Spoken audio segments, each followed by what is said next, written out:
Bienvenidos a Cuarto Intermedio, el programa del Colegio de Abogados. Roque, bienvenido. Tiempo de milagros, septiembre. Gracias, Gonzalo. Bienvenidos. Así es. Saludos a todos los amigos, los peregrinos que están llegando de a poco a nuestra ciudad. Así es. Bueno, un programa importante, con distintos temas tenemos hoy, ¿verdad? Así es, Gonzalo. Vamos a hablar de nuestra ciudad, de Salta capital. Vamos a ver qué es lo que está sucediendo con las normas que tienen que controlar la construcción y la habitabilidad de nuestra ciudad. Así es. Y vamos a hablar de las instituciones de Salta, de nuestra República salteña. Para ello hemos convocado a Sonia Escudero. Vamos a hablar de la justicia, del Consejo de la Magistratura, si es necesario o no reformar la Constitución, entre otros temas. Y Gonzalo, vamos a hablar de una cumbre mundial que se va a realizar en Salta, una cumbre mundial referida a las políticas públicas, y nos va a visitar su organizador, Julio Pisetti. Así es, unas cumbres que se desarrollan el 3 y el 5, acá en Salta capital, ¿verdad? Así que bueno, lindo programa. Lindo programa vamos a tener, como siempre decimos de este espacio. Si ustedes tienen alguna duda, alguna consulta, si tienen algún contrato por revisar, alguna locación por ver, cualquier cuestión, ya sea civil o penal, ¿qué es lo que tiene que hacer, Gonzalo? Consulte con su abogado.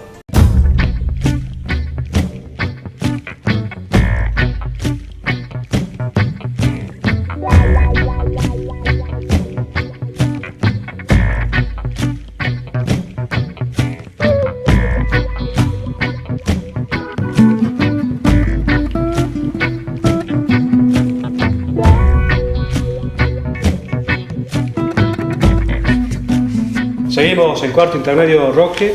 Bueno, en Cuarto Intermedio estamos haciendo rondas con distintos especialistas con respecto a temas institucionales, de la mano de esta cuestión que se ha planteado este año, si hay que reformar o no la Constitución, ¿verdad? Así, Gonzalo, como decimos al principio del programa, en esta ocasión nos está acompañando la doctora Sonia Escudero. ¿Qué tal, doctora? ¿Cómo está? Buenas tardes, muchas gracias por venir. No, gracias por la invitación. Abogada, ex senadora nacional. Bueno, ¿cuál es su mirada con respecto a este tema? ¿Reforma sí, reforma no? Bueno, nosotros constituimos FOSIS, que es el Foro de Observación de la Calidad de las Instituciones de Salta, y preocupados y ocupados con esta aventura jurídica, nada menos que de la Asociación de Jueces de Salta constituida para plantear una acción de inconstitucionalidad de un artículo de la Constitución de Salta, por el que juraron por Dios y por la patria, ¿no? Respetar y hacer respetar, para decidir por una sentencia que ese artículo es inválido y que los jueces de la Corte deben ser vitalicios. Esa fue un llamado de atención, constituimos FOSIS, nos presentamos como amigos de la Corte, no nos han notificado todavía de nada, pero ahí observamos que ese fue un segundo intento de dar estabilidad vitalicia a los actuales jueces de la Corte de Salta. La primera fue el proyecto de ley que envió el Poder Ejecutivo, que aprobó el Senado y que murió en diputados, por el cual la ley obligaba a los futuros gobernadores a reiterar el acuerdo de los mismos jueces que están hoy en funciones. Entonces ahora hablan de reforma constitucional, con lo cual nosotros vemos este es el tercer intento que esconde, atrás de una mirada de que vamos a acortar los mandatos, lo que está escondiendo es esta decisión política tomada para sellar un pacto de impunidad y decir nosotros les damos estabilidad de por vida a estos jueces de la Corte, todos nombrados por el mismo gobernador. Entonces nosotros frente a eso, FOSIS se para y dice esto no es una reforma constitucional, esto es una trampa al electorado justamente para sellar un pacto de impunidad por esta vía espuria. Sí hay que debatir la Constitución, claro, la Constitución tiene que estar en debate, pero no es este el momento, no es ahora. La Argentina está atravesando serios problemas, Salta se va a ver afectada, hay un recorte muy grande de recursos, el año que viene se juega todo, el año que viene en el país se juega presidentes, gobernadores, intendentes, no es el clima de serenidad que hace falta para debatir una reforma constitucional que tiene que ser muy profunda, que tiene que ser muy participativa y que tiene que servir para que la Argentina, la Salta se desarrolle, para que los salteños vivan en mejores condiciones de igualdad. Mencionaba que hay que poner la Constitución en debate, digamos, y dentro de la Constitución, ¿cuáles son las instituciones que hay que poner en debate con mayor urgencia y que más impactan, digamos, en el sistema republicano? Bueno, todo lo que genera desigualdad, obviamente hay que poner en debate, ¿no? Hay un tema que es muy sensible, que ha sido recientemente resuelto por la Corte Suprema de Justicia de la Nación, que es la cuestión de la educación religiosa en las escuelas. Bueno, el artículo 49 de la Constitución de Salta ha quedado inconstitucional con relación a la Constitución Nacional. Entonces, eso hay que debatir. ¿El mandato de los jueces de la Corte hay que debatir? Claro que sí. O sea, hoy tenemos gobernadores que duran 12 años y jueces de la Corte que duran 6. Sí. Entonces, los jueces de la Corte se sientan y lo que hacen es a ver qué quiere el Poder Ejecutivo y le dicto el fallo como quiere el Poder Ejecutivo porque necesito que me vuelva a designar al vencimiento de mi mandato. Eso hay que debatir. Pero los jueces de Salta no tienen que ser vitalicios los de la Corte, porque la Corte de Salta tiene potestades extraordinarias que no tiene la Corte Suprema de Justicia de la Nación. Claro. Y lo planteo claramente, es la acción popular de inconstitucionalidad. Sí. La Corte Suprema puede revisar la constitucionalidad, como todos los jueces, en un caso concreto donde se prueba la lesión. Y el efecto de esa sentencia es para ese caso concreto. Claro. La acción popular de inconstitucionalidad que existe en Salta desde 1986 es todo lo contrario. Puede haber una acción preventiva, sin que exista un caso concreto, sin probar lesión, y la decisión que se tome en esa acción va a ser para todos. O sea, queda derogada la ley o el decreto que la Corte de Salta declare inconstitucionalidad. Para todos, digamos, una suerte de tribunal constitucional. Exactamente, parecido a los europeos. Entonces, esa potestad al estilo europeo, cuando miramos los tribunales constitucionales europeos, son temporales. 9 años sin posibilidad de reelección inmediata. Bueno, muy interesante, sí, la mirada, porque uno tiende a decir, bueno, la Salta es la única provincia que tiene jueces que duran en el cargo un mandato determinado. El resto pero es la única provincia que tiene la acción popular de inconstitucionalidad, claro, con el alcance de los tribunales europeos. Sí, lo tiene la Ciudad Autónoma de Buenos Aires. Tiene parecido. Ajá, parecido. Y se plantea, digamos, la dificultad contramayoritaria, porque, digamos, si la democracia es el gobierno de las mayorías, ¿qué legitimidad tienen los jueces no designados por mandato popular para dejar sin efecto leyes que han sido aprobadas por los representantes del pueblo legítimamente elegidos? Entonces, esa contradicción, ¿no?, contramayoritaria se hace muy evidente con la cuestión de la acción popular de inconstitucionalidad. Nosotros hablamos con distintos representantes, distintos constitucionalistas, gente también, inclusive del Ministerio de Gobierno de la provincia de Salta, miembros también de la Fundación Juan Domingo Perón. Bueno, manifestaban de la necesidad de reformar la Constitución concretamente en tema de la auditoría, tema de la Corte, justamente de nuestra Corte Suprema, nuestra Corte de Justicia Provincial, y también respecto a la integración de la Cámara de Diputados o la necesidad de continuar con un sistema bicameral, ¿no es cierto?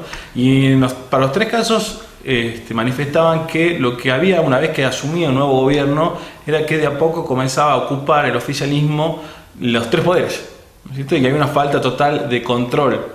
¿Cómo lograr, a pesar de, ¿no es cierto?, que una reforma, de evitar esto? De que los 3 poderes se controlen mutuamente. Primero, cumpliendo la Constitución. O sea, la auditoría, por ejemplo, la ley de la auditoría establece que de los 5 auditores, por lo menos 2 tienen que ser designados por partidos políticos de oposición, para que haya control. ¿Qué hizo esta gestión? Y me refiero al Ejecutivo y al Legislativo, que es el que propone la designación, designar todos los distintos partiditos que componen el mismo frente de gobierno. Entonces, ¿hay que reformar la Constitución? No, hay que cumplir la Constitución.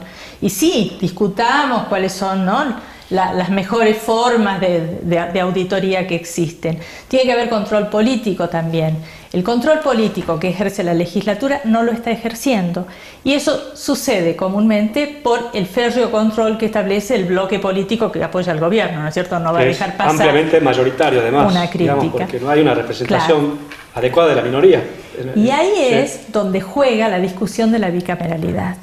O sea, hoy el Senado de Salta, desde siempre, aparece como una institución oscura, absolutamente oscura, donde el gobernador de turno, solamente controlando 12 senadores de 12 departamentos pequeños, 12 personas, tiene el manejo total del poder legislativo, porque tiene la potestad de bloquear cualquier norma que aprueban los diputados, donde sí hay una representación más plural, aunque no tenga la mayoría, pero no tienen los 2/3. Claro. Entonces, ahí es donde vemos, bueno, eso sí hay que discutir, pero no es una discusión rápida ya. así rápida, no. Hay que ver bien los balances de representación, hay que ver bien también cómo hacemos para que las minorías estén representadas en la Cámara de Diputados, cómo hacemos para mejorar la representación. O sea, tenemos que revisar el Consejo de la Magistratura. El Consejo de la Magistratura hoy está en debate, absolutamente en debate. La participación del estamento judicial en el Consejo de la Magistratura ha tenido como resultado la ampliación de la familia judicial. O sea, cuando vemos los parentescos que existen entre los jueces y los nuevos designados, ahí vemos que los jueces dentro del Consejo de la Magistratura lo que están haciendo es ubicando a las familias. Hizo Martín Grande una excelente investigación que es pública y bueno, y eso es lo que tenemos que ver. Y actualmente estamos asistiendo a un caso donde una de las consejeras, justamente representante de los jueces, no se excusó en el concurso de su consuegro. Y oh, sorpresa, el consuegro es el elegido, es el pliego que mandaron al Senado. Nosotros desde FOSIS planteamos esto y dijimos, bueno, la ley establece, la ley del Consejo de la Magistratura, artículo 8, inciso B, deber de excusarse cuando haya una situación de amistad íntima. Entre el juez y el concursante, entre la juez y el concursante, había ya un precedente. Cuando la situación había sido la contraria, se habían excusado en razón de amistad íntima. O sea que la amistad íntima está absolutamente probado. La ley establece en el artículo 9 causa de destitución como miembro del Consejo el estar en situación de mal desempeño. ¿Cuál es mal desempeño? No excusarse cuando la ley lo obliga. ¿Saben qué resolvió el Consejo de la Magistratura ante este planteo? De decir, la consejera no se excusó, la amistad íntima está aprobado, ha violado la ley, tiene que dejar de ser consejera. ¿Qué contestó el Consejo? Que como el cargo de consejero es una carga pública no remunerada, las causales de excusación quedan ampliamente reducidas. Han cambiado la ley. Son flexibles las cosas. Han cambiado la ley. Claro. La ley no se les aplica a ellos porque están haciendo un trabajo gratuito. Es increíble. Es increíble. Es decir, firmado por un juez de la Corte de Salta. Entonces, el apartamiento de los jueces, ¿no es cierto?, de la norma está generando un estado de anomia que es lo que hay que revisar. Entonces, a mí no me venga con una reforma constitucional express donde reformamos estas 3 o 4 cosas porque en realidad lo que quieren hacer es otra, y discutamos a fondo, El otro tema que plantean para justificar esta reforma rápida es acortamiento de los mandatos, porque no hay que atornillarse de gobernador, de legisladores, de intendentes, de todo. Tenemos intendentes de 20 años en el cargo y demás. Sí. Ustedes díganme a qué partido pertenecen los atornillados en los cargos. Al partido gobernante. Al Partido Justicialista. Entonces, reformemos la Carta Orgánica del Partido Justicialista, que es mucho más fácil, para evitar que se atornillen en los cargos. No sé si es más fácil. Y no forzar una reforma constitucional. Pero es mucho 3 periodos. Es mucho. Estoy absolutamente de acuerdo que es mucho 3 periodos, por eso tenemos que reformar. Y los resultados no fueron buenos. Las terceras gobernaciones. Las segundas tampoco. Las segundas es más discutible, pero las terceras no pero fueron. Tenemos que hacer una gran discusión.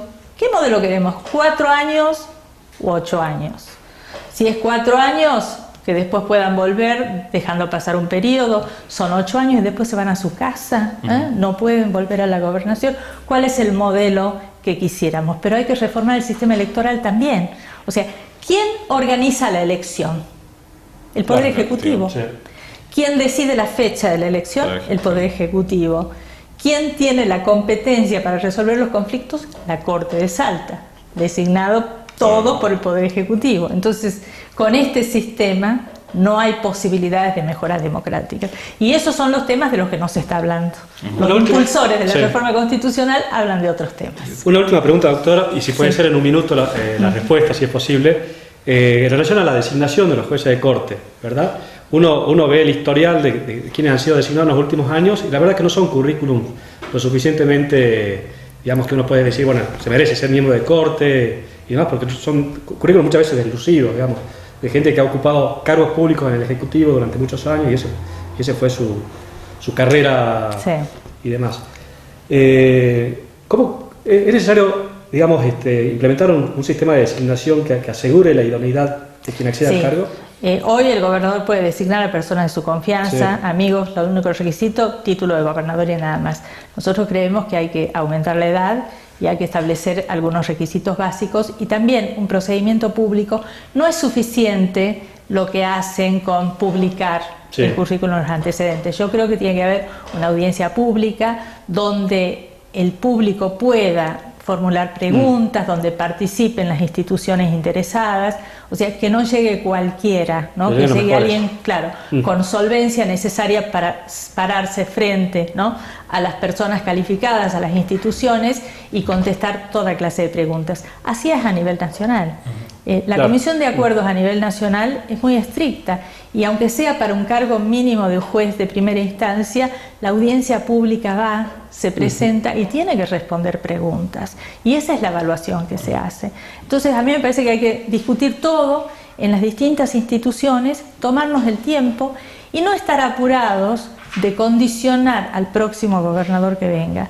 Yo lo que creo que sí hay que hacer el año que viene es escuchar los compromisos públicos de cada uno de los precandidatos a gobernador. Pero también sería interesante que el próximo gobernador que venga, quienes se van a presentar como candidatos a gobernador, asuman un compromiso público de decir, nosotros vamos a limitarnos, nos vamos a autolimitar y vamos a abrir, digamos, el escenario para un debate profundo de nuestra Constitución, que no veo que sería algo inédito, que se manifiesten, ¿no?, los candidatos. Yo creo que, bueno, todavía no están lanzados, pero creo que eso tiene que hacerse así. Nosotros desde FOSIS lo que queremos hacer es empezar a conversar con todos los precandidatos, los que han manifestado su voluntad, porque creo que es muy, muy importante que la gente sepa cuáles son los compromisos que asume cada candidato y que vote en consecuencia.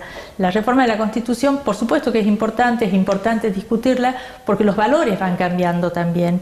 Y por eso es vital que los miembros de la Corte no sean vitalicios, porque nosotros necesitamos no una Corte anquilosada, sino una Corte que se va renovando parcialmente y va generando los mismos avances, acompañando los avances que la democracia trae.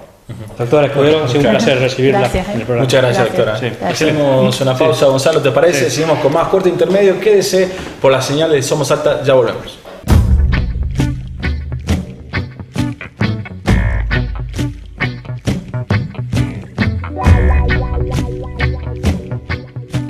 Conocer y respetar los derechos humanos está en tus manos. Todos los seres humanos nacen libres e iguales en dignidad y derechos, con el fin de comportarse fraternalmente los unos con los otros. Los derechos humanos no hacen distinción de etnia, color, sexo, idioma, religión, opinión política o de cualquier otra índole. Todas y todos tenemos derecho a la vida, a la libertad y a la seguridad de nuestra persona.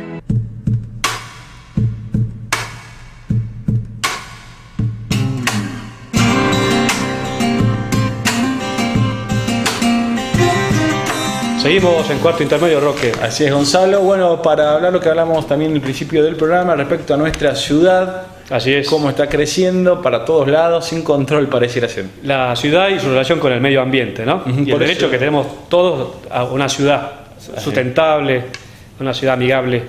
Por eso nos visitan los amigos de una ONG nueva que está hace poco en nuestra provincia, se llama Urbis, y nos está acompañando en este momento el arquitecto Gonzalo Heredia y la ingeniera María Lorena Portal. ¿Cómo está? Buenas tardes, muchas gracias por venir. Así es. Gracias por invitar. Además son marido y mujer. Además de matrimonio, no se pueden pelear acá.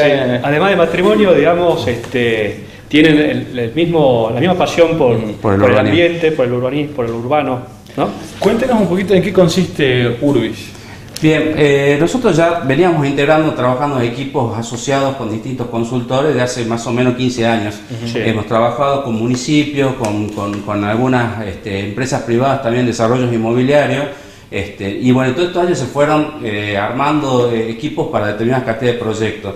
Lo que nosotros sentíamos que faltaba era cierta independencia, porque una cosa es trabajar para una empresa o para una institución y otra cosa es tener una fundación específicamente con objetivos puntuales dedicada al aspecto urbano-ambiental, con todo lo que implica la cuestión ambiental, porque no hay que dejar por de lado la cuestión social y la cuestión económica también que significa la sustentabilidad. Sí. Así que eso fue, digamos, el principio generador de la Fundación Urbis. Igual también imagino hay un detonador también que es ustedes nacen a fin de promover algo en contra de algo que esté sucediendo.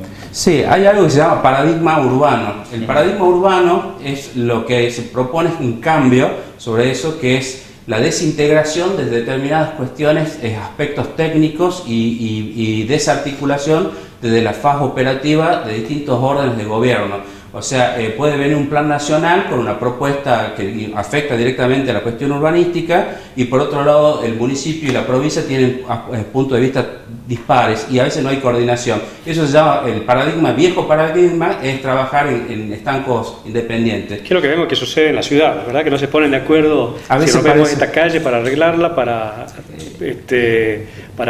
arreglar el tema de agua. No, uno sale en la calle, la vereda, y un calle. O agarra el auto, va caminando y es como dice González, un pozo provocado por agua del norte, por la municipalidad, por la provincia y demás.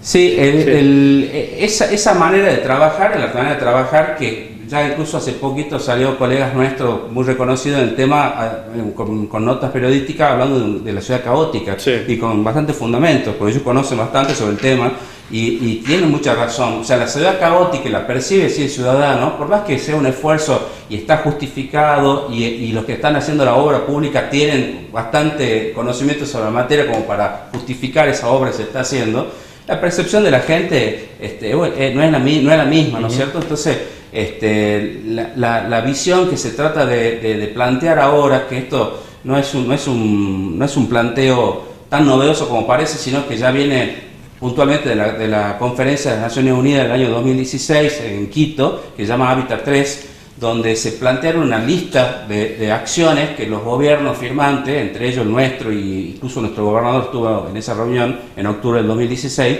se comprometen al año 2036, 20 años de horizonte, a cumplir con una serie de objetivos de la ONU que tienen que ver con distintos aspectos de la sustentabilidad. Hablamos de una ciudad amigable de todo punto de vista, que tiene que ser también accesible, en lo que se habla también en el concepto de derecho a la ciudad, que todos los ciudadanos tienen acceso y deben tener acceso a todos los bienes y servicios y a todo el confort que les corresponde. También se habla de la visión de género en la ciudad, que eso tiene que ver con la seguridad que tiene que ofrecer una ciudad a las personas de género femenino, incluso la gente adulta. Entonces, esas son concepciones que por ahí uno la ve desintegrada.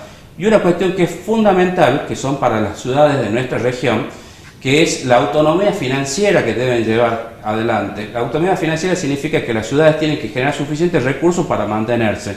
Eso significa de que si el presupuesto de un municipio depende más de un 90% del gobierno nacional o provincial, es algo que efectivamente hay algo que si se corta, políticamente, y más en esta situación que estamos pasando. Y si el presidente o el gobernador no es del mismo signo político que el intendente. Exactamente. Ingeniero, interesante. Sí. Algo que tiene que ver Gonzalo y que hace unos años apareció en nuestra ciudad, que fue una suerte de, tenemos la solución para este caos. Tenemos el PIDUA. ¿no? Que era la receta secreta. Sí. ¿Qué es el PIDUA, en primer lugar? El PIDUA es el Plan de Desarrollo Urbano Ambiental de la Ciudad de Salta. Y Salta tiene un plan desde el año 2003. Desde el 2003. ¿Cómo ejecutamos ese plan? Está vigente y somos punteros, ¿sí? Está vigente desde el año 2003, vigente hasta el año 2023. Estamos a 5 años de cerrar este ciclo del PIDUA. Hay una presentación de un PIDUA 2, que es una continuidad del PIDUA, que establece los lineamientos a seguir. Nosotros consideramos, por diversos estudios que fuimos realizando en nuestra formación profesional, de que se debería de realizar más que un seguimiento de estos 5 años que faltan para ver cómo funciona este PIDUA original, digamos, realizarlo y llevarlo, hacer todo un diagnóstico de cómo está la ciudad hoy, qué pasó en estos 15 años, llevarlo a los objetivos de Hábitat 3, que sería lo más indicado. Antes de pasar, estamos viviendo ahora en una línea de tiempo de los distintos PIDUA que acá Lorena nos ha facilitado. En el 2003, como bien decías, se lanza el PIDUA, que preveía llegar al 2023 con un PIDU A5. Sí. Estamos en el 2018, donde ya deberíamos estar sancionando el PIDU A4. Sí. Pero sucede que recién estamos hablando de sancionar el PIDU A2, que debía haberse hecho en el 2008. Sí, es así, ¿verdad? El PIDU A2 es así. El PIDU A2 se realizó en el año 2012-2013, Sí. después de que en el año 2010, fines del 2009, principios del 2010, se aprobaron las ordenanzas que complementan el PIDU, que es el Código de Planeamiento Urbano Ambiental y el Código de Edificación. Sí. Se debería de haber realizado un monitoreo, informes de desempeños ambientales y un seguimiento continuo mediante unos sistemas de información geográfica que no se realizaron en el municipio y que el Vamos a cumplir PIDU 20 años de descontrol. Así es. Y dentro de este panorama, digamos, de descontrol, de falta de seguimiento, de ver cómo ha funcionado o no el PIDUA, ¿cuáles son los logros que se han conseguido y cuáles son las cuestiones que no se cumplieron? A ver, determinar que hay un descontrol por ahí, no sé si sería el término más exacto, claro, porque la metodología era muy complicada, Claro. Muy sofisticada para la capacidad técnica con la que contaba el municipio en 2003. Yo creo que lo que falla por ahí es la metodología. La ciudad sigue avanzando. Claro. O sea, la ciudad no se paró porque hay un monitoreo que no se hizo. Está bien, lo que claro. yo no puedo tener un parámetro válido para comparar si estamos hoy mejor que antes. Claro. Que eso sería, digamos, técnicamente un método científico para comprobar realmente cuál sería Sí. la evolución de una ciudad. Es Pero- como un paciente la ciudad. pero- Yo tengo que tener análisis. Claro, Entonces, periódico. yo no lo voy teniendo, pero más o menos lo veo saludable, ¿viste? Claro. Porque tengo ojo, pero en Pero realidad... ¿qué es lo que se ha cumplido y no se ha cumplido? Por ejemplo, digamos, una problemática Sí. de la ciudad en la época de verano, las inundaciones. Sí, Sectores de la es- ciudad que se inundan. son obras Y recién públicas. estamos viendo en el año 2018 que se empezaron a hacer obras que esperemos que lleguen a tiempo y que se hagan bien, con recursos nacionales. Hubo toda una planificación de los drenajes Sí. urbanos a nivel de todas las microcuencas que Claro. desaguan sus aguas en la ciudad de Salta. Sí. Eso lleva su tiempo. Apenas asumió esta nueva gestión, hizo todos unos estudios. Pero no se habían hecho antes. Porque- No estaba. Bueno. Sí, Había estudios algunos parciales, parciales. o son muy Está bien. superficiales en algunos casos, porque cuando uno va estudiando, Sí. va estudiando de lo general o lo particular, es una Claro. metodología. Entonces uno a nivel urbanístico, metropolitano, hace determinados análisis que después lo tiene que profundizar. Claro. Se tienen que hacer unos estudios Es más de toda la específico. cuenca, un manejo de las aguas de toda la cuenca, a ver dónde nosotros vamos cortando ese ingreso de agua hacia la ciudad y dentro de la ciudad qué vamos a hacer y cómo vamos a manejar esos drenajes. Si son suficientes los drenajes que nosotros tenemos con un manejo aguas arriba de las aguas, Sí. o si vamos a necesitar una interconexión de los canales existentes, un mejor desagote de los canales hacia el río Arenales, para que no haya un embudo que impida que esas aguas lleguen al río Arenales de buena manera. Claro.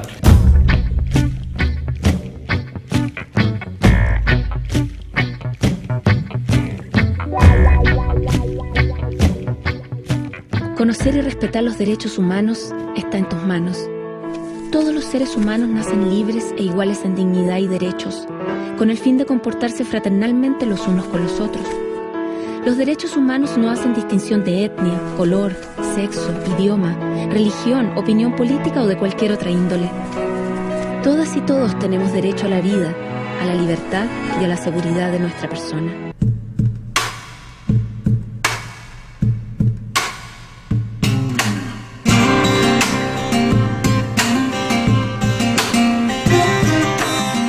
Vamos a llegar al 2023, faltan 5 años y vemos que, digamos, no se ha cumplido con el plan, es decir, de llegar a un PIDU A5 en el 2023. Hay efectos ¿Qué es lo que conviene colaterales, hacer, ¿no? digamos? Adoptar directamente Hábitat 3 y decir, bueno, Yo creo que tendríamos que tener, quizás alinearse a nivel nacional, internacional, con lo que se plantea, digamos, como objetivo urbanístico para el año 2036, Y plantear también una cuestión que en Pidua ya se planteó originalmente, o sea, no es una novedad, que sea la cuestión metropolitana. Sí. La cuestión metropolitana ya se plantea un gobierno a nivel urbanístico, Sí. Con coordinación entre los municipios, Claro, que componen un área determinada. Un área determinada. Sí, Que ya está como puede bien ser el Valle de Lerma, por que ejemplo. ya está bien definida. Sí. Entonces, uno de los fallos que uno puede considerar de que sucedió, pero no porque el instrumento falla, sino porque la realidad la supera, Sí. o sea, una cuestión así, es de que el desborde que produce Salta Capital en los municipios metropolitanos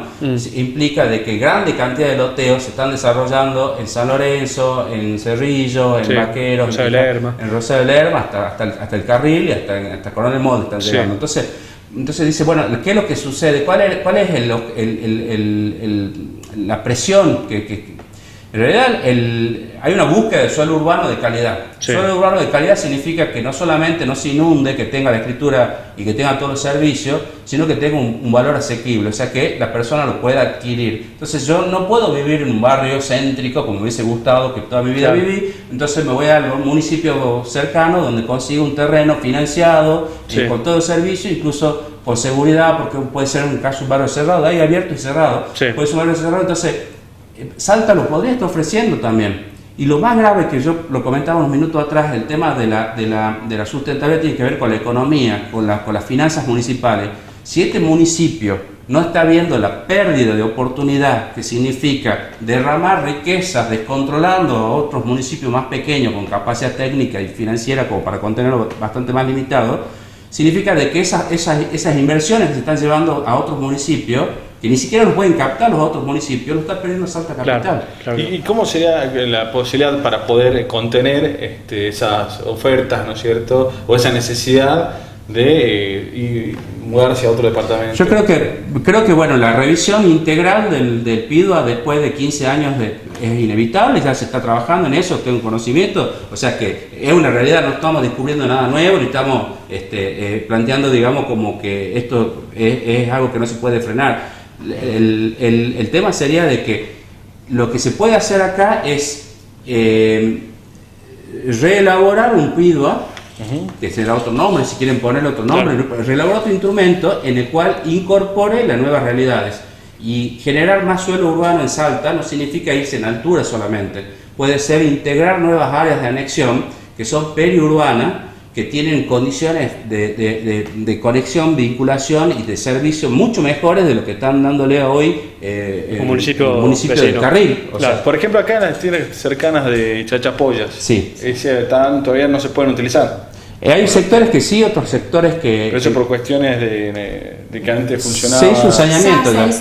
Se hizo saneamiento. Eso ya es una decisión del dueño de la tierra. Porque, o sea, en realidad, incluso ya estoy en conocimiento de que hay un proyecto del plan maestro para urbanizar esas tierras. Pero también tenemos otras zonas disponibles, porque en realidad nosotros lo que conocemos como municipio de Salta es la puntita de lo que tenemos, que no vemos en el Valle de Lerma, la puntita de lo que tenemos, que es del otro lado del valle, que es el Valle de Siancas. O sea, nosotros tenemos límites, el municipio de Salta, de la ciudad de Salta, tiene una jurisdicción mucho más grande, pero solamente tenemos el asentamiento en la zona del Valle de Lerma. ¿Me explico? Sí. Entonces, todo ese sector que es viniendo por Ruta 9, por el lado del acceso norte también, o sea, sectores incluso llegados hasta Cobos, todo ese sector es municipio, llegando por Finca Leguerilla, La Cruz, todo eso, la que sea, toda esa zona es parte de Salta, y que por ahí el municipio lo podría tener en cuenta como una expansión eventual, porque digamos, no todos quieren vivir en departamento, y bueno, hoy la oferta está eso, y está generando otros conflictos, digamos, la densificación genera conflictos en los servicios, porque estoy duplicando, triplicando, llevando a 20 unidades funcionales lo que antes era una casa, y eso obviamente que hay una presión en el área de implantación que se llama, digamos, el término técnico que se utiliza es capacidad de carga del territorio, que no ha cambiado, sigue siendo la misma de originalmente. Las obras de cloaca y de agua potable no son muy populares, no son de llevarse muchos flashes a la hora de las campañas políticas, son las más necesarias, sin duda. Quedan enterradas. Quedan enterradas. Entonces lo mismo, aparte son obras muy caras, que no se ven. Sí. Y que molestan mucho en el ejido, ¿no? Pero se están haciendo. Y son las que más impactan en la calidad de vida de las personas. Por supuesto. Pero debe haber un acuerdo político en el desarrollo de las personas. Darle urgente solución. Así es. Bueno, la verdad es que quedan muchos temas en el tintero, digamos, para... Sí, yo finalmente quería que nos explique un poquito, Gonzalo, en qué consiste lo que es el urbanismo. Bien. ¿Sí? Bueno, el urbanismo es básicamente el estudio de los asentamientos humanos y en su territorio colindante. Esa sería una definición amplia del concepto. En materia urbanística incluso hay raíces y hay corrientes y hay distintas acepciones, ¿no es cierto? Sí. Hablamos, por ejemplo, de planeamiento urbano ortodoxo, que viene mucho del movimiento moderno, donde se zonifica la ciudad en distritos y se dice esta es la parte residencial, esta es la parte comercial, esta es la parte industrial, este es el espacio verde y estas son las calles. Que ese es el esquema más simplificado de lo que es algo que es muy conflictivo y muy complicado, que tiene que ver con las relaciones entre las personas. Después hay otra visión que tiene que ver con la planificación estratégica. La planificación estratégica avanza un poco más sobre eso. Es no solamente la delimitación de áreas desde el punto de vista más arquitectónico, sino desde el punto de vista más social, que tiene que ver con las actividades y con el modo, digamos, de interconectarse en las actividades económicas. O sea, yo tengo un barrio obrero porque tengo una actividad productiva cerca. Ahora, si yo ese barrio obrero lo llevo al otro lado del cerro y la actividad industrial la llevo a un polo industrial desconectado de la ciudad, voy a tener un movimiento permanente. O tengo un barrio estudiantil, el barrio universitario, lejos de la UNSA. Lejos de la UNSA, tal cual. Tal cual. Y bueno, y respecto al tema de la transferencia de potencial constructivo, bueno, que es algo que se está perdiendo en Salta, que una oportunidad que se dejó pasar. Bueno, existe ya en el código del 2009, en diciembre del 2009 salió el código que está inspirado en el PIDUA del 2003, tiene muchos conceptos que están ahí volcados, que habla de la transferencia de potencial constructivo. Sencillamente eso significa los sectores de la ciudad que tienen un valor patrimonial, donde pretendemos preservar esas viviendas con planta baja y un piso, lo sumo, y casas digamos, estilo itinerizante, con una fachada y moldura y determinadas características. Los pisos que tenían en su momento, que podían haber construido planta baja y 8 pisos, esos pisos ya no lo van a poder hacer. Y ese se llama potencial constructivo, que lo están transfiriendo a otros sectores de la ciudad, donde lo pueden adquirir a título oneroso, compensando la pérdida del original. Esa operación, en teoría, es un mercado que se genera, es como si fuesen derechos que están, digamos, en expectancia y que están en una bolsa de valores inmobiliarios. No es un invento salteño, en realidad eso ya se hizo en muchas ciudades patrimoniales, en Cartagena, se hizo también en otras ciudades no tan patrimoniales, pero por ejemplo en Nueva York también se trabajó de esa forma. Hay distintas operaciones. Lo que pasa es que es muy sofisticado, y acá está escrito en uno de los artículos del Código de Planeamiento desde el año 2009, pero no se llegó ni siquiera a reglamentar y no se hizo ni siquiera una sola operación. ¿Y qué sucede con las exenciones? Porque hay lugares que en teoría no se puede construir más de cierta cantidad de pisos, pero hay cierta gente que parece que tiene coronita y presenta excepciones y bueno, y puede construir más. Tenemos muchísimos ejemplos, ¿no? De hoteles, de edificios acá en Salta. Bueno, hubo una época que tenía, digamos, pero yo creo que eso ya quedó. Hubo un intendente exceptuador, ¿no? Lo que pasa es que sobre lo hecho consumado, construido, la orden de demolición, en Argentina hay casos de edificios que tienen orden de demolición y se hicieron. Pero ahí trascienden algunos fallos, pero siempre en la ciudad autónoma de Buenos Aires, en la gran ciudad más respetuosa de algunas cuestiones. Hace poco en Buenos Aires hubo uno, pero un edificio a estrenar, impecable estaba y bueno, se pasó. Bueno, la verdad que es muy interesante, Roque, y yo propongo acá al matrimonio, al ingeniero, al arquitecto y al ingeniero. No lo va a hacer pelear, ¿no? No, lo sé. Fin de semana largo, sí. Porque yo creo que la pregunta es individual para cada uno, digamos, ¿cuál consideran que es la ciudad argentina que más respeta, que mejor planifica la ciudad? Lorena, en tu opinión. Mi opinión personal es Córdoba. Estoy justamente haciendo una especialidad en catastro para el desarrollo urbano. ¿Y por qué Córdoba? ¿Qué es lo que más te llama la atención de Córdoba? Por lo menos en lo que yo estoy viendo, todo lo que son los sistemas de información geográfica, cómo fueron planificando el desarrollo a partir de llevar a todas unas plataformas todas las variables que se tienen que tener en cuenta para poder planificar de manera sustentable. Y lo veo plasmado en la ciudad, en las distintas obras que están realizando hoy en día. A partir de distintos viajes que hice durante este año, voy viendo ese avance. Bien. ¿Coincidís? Yo creo que Córdoba obviamente tiene sus virtudes, pero creo que en materia de planificación el municipio que hizo muchísimo es la ciudad de Rosario de Santa Fe.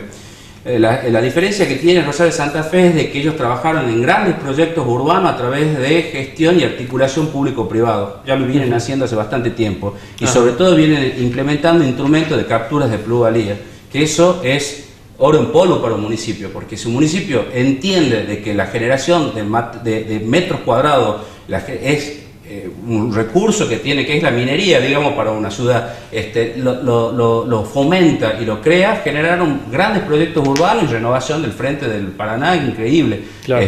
Y otra cosa más que hicieron los rosarinos fue crear una autoridad metropolitana del planeamiento urbano, que eso tiene una llegada a todo el área del Gran Rosario, que bueno, que eso nosotros creo que todavía estamos en pañales en ese sentido. Bueno, la verdad muchas cosas quedan por hacer, Gonzalo. ¿No es así, Lorena? Es así. Pero bueno. Yo creo que en la ciudad de Salta lo que nos faltaría sería esta captura de las plusvalías, que nosotros le estamos dando infraestructuras y cambio de normativa, y son miles de millones que el municipio está perdiendo. Bien. Tal cual, no, sin exagerar, miles de millones. Que no se puede estimar, ¿no? Muchas gracias. Muchas gracias. Hacemos la pausa. Hacemos la pausa, sí. Quédese con Cuarto Intermedio, ya volvemos.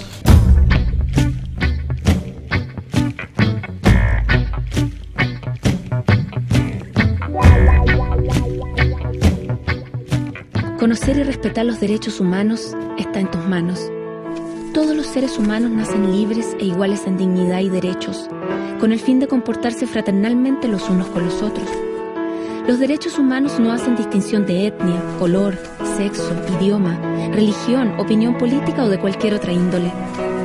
Todas y todos tenemos derecho a la vida, a la libertad y a la seguridad de nuestra persona.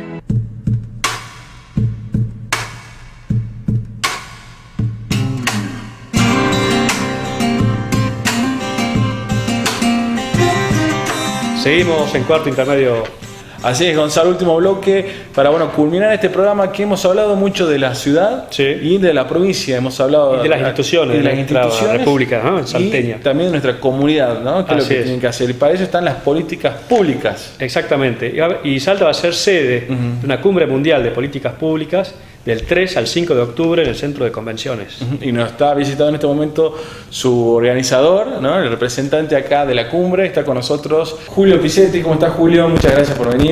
Hola, ¿qué tal? ¿Cómo están? Estamos acá con la revista, Gonzalo. Así es, Julio Pisetti es el hombre que tiene la bola de cristal, digamos, que sabe cómo vienen las encuestas, cuáles son las estadísticas, quién va a ser el próximo presidente, el próximo gobernador, el próximo intendente. Pero de eso no vamos a hablar. La primera pregunta, Julio, es ¿cómo se construye una política pública hoy en día y cómo debiera construirse una política pública?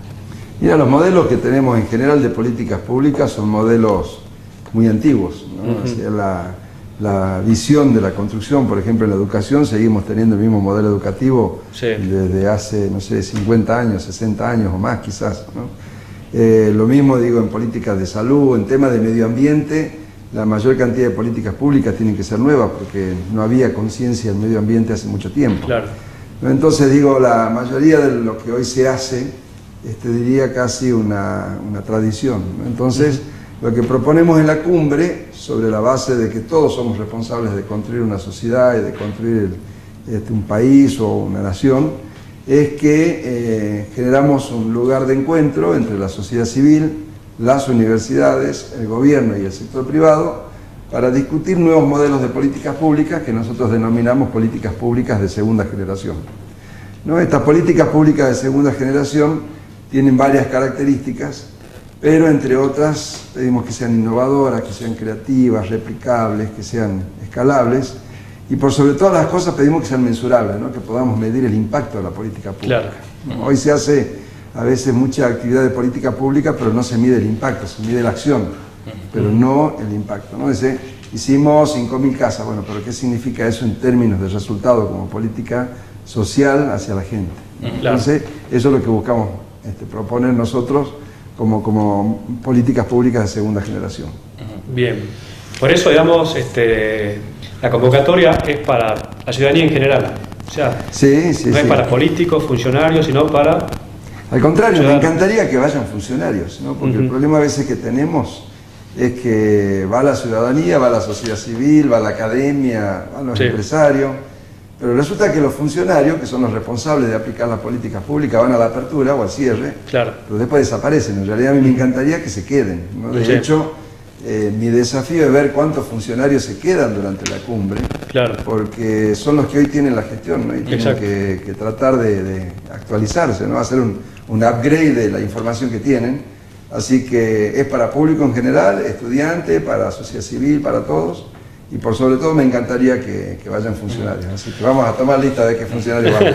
Vos, recién hablabas de un ejemplo concreto que es el tema de la construcción de casas, ¿no es cierto? Pero ¿puedes compartirnos otro ejemplo de buena política pública o de mala política pública? O quizás algún caso a nivel internacional que te haya llamado la atención.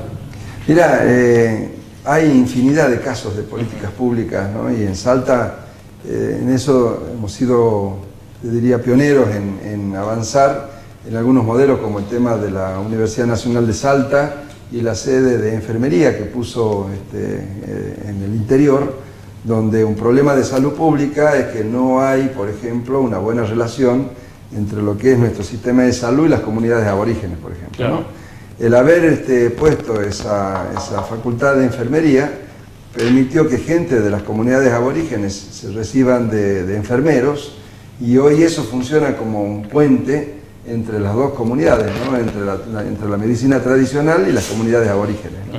Entonces es una política pública muy innovadora porque soluciona un problema muy importante de salud pública e incorpora y permite que se incorpore al sistema de salud estas comunidades aborígenes que estaban muy lejanas, ¿no? Entonces, sin irnos muy lejos podemos encontrar casos muy cercanos, ¿no? Otro caso muy interesante, la transformación que se hizo acá con el Tren a las Nubes, ¿no? El hecho de incorporar a la Fundación Alfarcito para que sea parte del proyecto del Tren a las Nubes. Ahí vos tenés un proyecto donde está el Estado, está el privado y está la sociedad civil, y es una política pública autosustentable, o sea, el Estado hizo solamente una inversión inicial para poner en marcha la política pública, pero en el tiempo hoy ya es autosustentable el proyecto. Entonces, esos son los modelos que nosotros queremos potenciar. ¿Y cómo sostener estas políticas públicas con los cambios de gobierno? Bueno, que una de las características que hay que tener acá es pensar en políticas de Estado, ¿no? No solo que sean políticas de un gobierno. Digo, podés tener algunas acciones coyunturales, pero los países más desarrollados del mundo tienen 4 o 5 ejes que son políticas de Estado, ¿no? A mí me pasó cuando hace muchos años había ganado Obama la elección en Estados Unidos. Había una expectativa enorme de cuál iba a ser la actitud de Estados Unidos hacia Latinoamérica con Obama presidente, ¿no? Recibo una invitación en la embajada porque venía un canciller a dar una conferencia, y el canciller abrió diciendo: miren, la política internacional de Estados Unidos es política de Estado, no importa que ahora Obama sea presidente, va a seguir siendo como era, porque no hay continuidad en esas cosas, ¿no? Entonces, hay cosas que tienen que ser política de Estado, que la única forma de lograr el éxito con la continuidad en el tiempo. Y de hecho, nuevamente, para no ir tan lejos y viniendo a Salta, en turismo tenemos una política exitosa porque llevamos más de 20 años. Sí, se viene sosteniendo un cambio. Exactamente. No sucede en otros aspectos de gestiones, pero en el caso puntual del turismo sí. ¿Quiénes van a disertar en estas cumbres? Mira, tenemos gente de todos los sectores, ¿no? De las fundaciones, privados, universidades. Está viniendo un profesor de la Universidad de la Florida, que es experto en temas de seguridad, ciberseguridad. Está viniendo también un profesor de la George Washington University, que para hablar de temas de gobernanza. Tenemos gente, bueno, está viniendo desde la política, un candidato muy joven a presidente que hubo en Paraguay para hablar de liderazgo. Y después tenemos gente que va a hablar de medio ambiente. Y como solamente una frutillita, porque si bien es políticas públicas, siempre la sangre tira, vamos a abrir el día jueves, después que se haga la apertura oficial. Hemos armado un panel con analistas políticos nacionales, un poco para hablar qué podemos esperar en la política hacia el 2019, ¿no? Como digo, aquel que quiera despuntar el vicio de la política, tenemos una apertura un poco más política, que ahí viene Carlos Fara, viene Analia del Franco, Hugo Aime, Claro. ¿no? Para hacer un panel y hacer un poco, no sé si se podrá hacer futurología porque todo cambia en 24 horas. Exactamente. Y son conferencias que se van a dar de manera simultánea, el asistente va eligiendo a qué conferencia asistir y demás. Sí, en el centro de convenciones van a estar habilitadas 5 salas. Claro. Entonces vas a tener conferencias, va a haber paneles. Sí, y uno va armando su hoja de ruta. Y uno va armando la hoja de ruta, ¿no? Y después hay eventos paralelos, ¿no? Hay un evento de los consejos económicos y sociales de todo el país. Sí. Hay un encuentro de jóvenes, donde está Juventud Iberoamericana y OASNO. También hay una capacitación cerrada para intendentes del NOA INEA. Si quiere venir alguno más lejos de NOA INEA, también está invitado. Pero capacitación cerrada para intendentes. ¿Capacitarlos en qué a los intendentes? Bueno, mira, la idea es darle herramientas a los intendentes para que les ayuden la gestión, ¿no? Por ejemplo, viene gente de la CAF para dar capacitación en cómo gestionar fondos. Recordemos qué es la CAF. Es la Cooperativa Andina de Fomento, es un banco que apoya a los gobiernos y tiene fondos disponibles para proyectos municipales. Claro. El problema que hay que muchas veces los municipios no saben bien cómo presentar el proyecto para gestionar los fondos. Y se pierden la oportunidad. Y se pierden la oportunidad, ¿no? O sea, los vecinos perdemos la oportunidad. Todos perdemos. Y después también, bueno, eso es parte de la capacitación para intendentes, pero también va a venir gente para hablar sobre el tratamiento final de residuos y eso lo queremos armar más que conferencia, la parte de residuos y basura como una dinámica, ¿no? Que los intendentes planteen su problema, ¿no? Que haya una dinámica y ofrecerle y aportarle soluciones para ese problema que es muy grave, ¿no? Muy importante. Realmente uno ve, Cumbre Mundial de Políticas Públicas y hay dos palabras que al menos a la sociedad argentina un poco político le asusta un poco, ¿no es cierto? Mucha gente le tiene escozor a la palabra política y público también. ¿Cómo lograr que este cambio, ¿no? Que la sociedad se vuelva a sentir identificada con sus políticos, con las políticas también y con lo público? Mira, para mí lo primero que la sociedad tiene que tomar conciencia es que todos somos responsables de lo que pasa en el país o en la ciudad o en la provincia, ¿no? Muchas veces, en mi área, no de la cumbre, pero en el área política, uno habla cuando hacemos focus group y la gente te plantea su problema, te dice lo que pasa, dice, pero usted se involucra y participa, no, yo no, dice, porque no quiero saber nada, ¿no? Entonces, lo que te diría que para mí el primer cambio que se tiene que producir es que las personas tienen que involucrarse y sentir de que esto es un problema de todos. No es que el Estado está para resolver cosas y nosotros para pedir, sino que tiene que ser un trabajo conjunto donde, como proponemos en la cumbre, involucra a las fundaciones, sociedad civil, universidades, pero todos tenemos que involucrarnos. Yo creo que eso requiere también un cambio del propio Estado, ¿no? Un Estado abierto, claro, un Estado que permita la participación ciudadana y demás. Es un ida y vuelta, digamos. En el camino que transitamos para llegar a la cumbre, nos pasa de que vamos haciendo encuentros y reuniones y hay una división, ¿no? Mira, un caso concreto. La vez pasada, en Buenos Aires, en una reunión con las universidades, invitando a la cumbre, nos dice la gente de las universidades que qué mal que cuando se va a aprobar una ley en el Congreso no se consulta a las universidades, no consulta. Después yo estaba en una reunión con diputados nacionales y le digo, mire, estuve con las universidades, me dicen que ustedes nunca consultan. Y dice uno de ellos, mira, lo que pasa es que yo una vez consulté, pero me mandaron, dice, 3 libros de este alto para que yo lo ponga a estudiar. No puedo, dice, me tienen que mandar una hoja con la respuesta de lo que yo pregunto. Y después en otra reunión con la universidad le digo, mire, los diputados me dijeron esto. Y me dicen los de la universidad, no, pero es que no es académico mandar una hojita, ¿no? Entonces, hay que ir cerrando todas esas diferencias. La academia tiene que entender que si un diputado quiere un asesoramiento, quiere una hoja A4 con una carilla, el diputado tiene que aprender a consultar, la sociedad también tiene que aprender a participar. Te diría, es un esfuerzo de cambio de cada uno, de muchas piezas, pero bueno, está bien definido. Es un paso, ¿no? Está bien definido, digamos, acá, tendiendo puentes del consenso a la acción. Esa es la idea, porque primero es construir los puentes, porque nosotros lo que decimos es que tenemos que construir a partir, podemos diferir en muchas cosas, pero en algo debemos coincidir, ¿no? Entonces construir a partir de eso, y lo de la acción tiene que ver con que queremos salir del diagnóstico, ¿no? Dejar de más diagnóstico para ponernos en marcha y ponernos a trabajar. Basta de charlita de café donde analizamos todo eso, solucionamos todo, vamos a la acción.